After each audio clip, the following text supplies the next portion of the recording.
Alors j'écoutais l'autre jour une émission chrétienne sur le judéo-christianisme, que j'ai d'ailleurs partagé sur mes propres supports.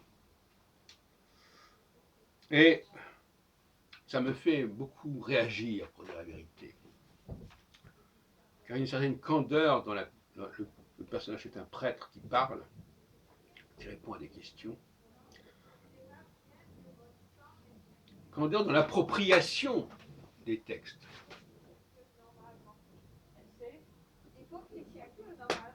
Une façon de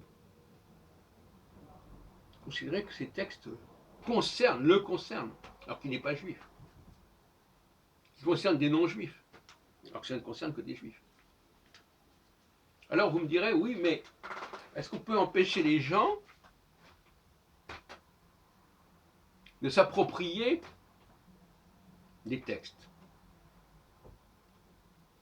Et même plus, est-ce qu'on peut empêcher les gens de s'identifier à ces textes et aux personnages concernés par ces textes?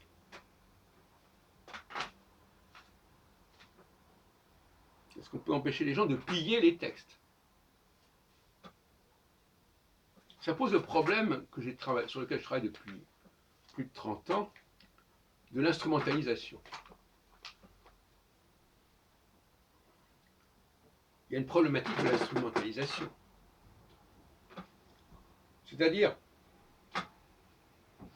je prends un objet, un matériau, et je lui donne une affectation qui n'était pas prévue au départ dans l'ADN, en quelque sorte, de ces matériaux. Est-ce que j'ai le droit de le faire? Est-ce que ce n'est pas un détournement? D'une certaine manière, oui, c'est possible. Par exemple, dans le domaine des arts plastiques, on est constamment dans le détournement. On prend un matériau, le marbre, la glaise ou n'importe quoi, et on en fait autre chose. Il y a bien des domaines où c'est tout à fait légitime, si on peut dire. De la même façon que si je construis une table, je vais détourner le bois dont je me sers pour faire cette table, ce qui n'était pas la vocation première de ce bois. Un arbre, il n'est pas conçu au départ pour fabriquer des tables, pour aider à la fabrication des tables.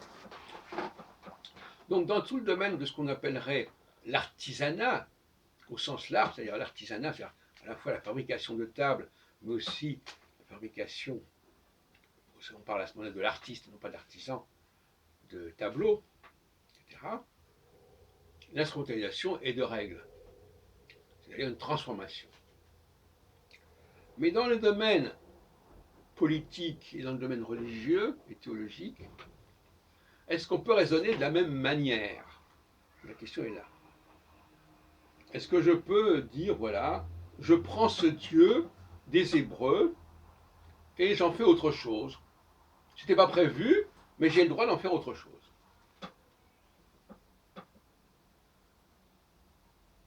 Je ne pense pas.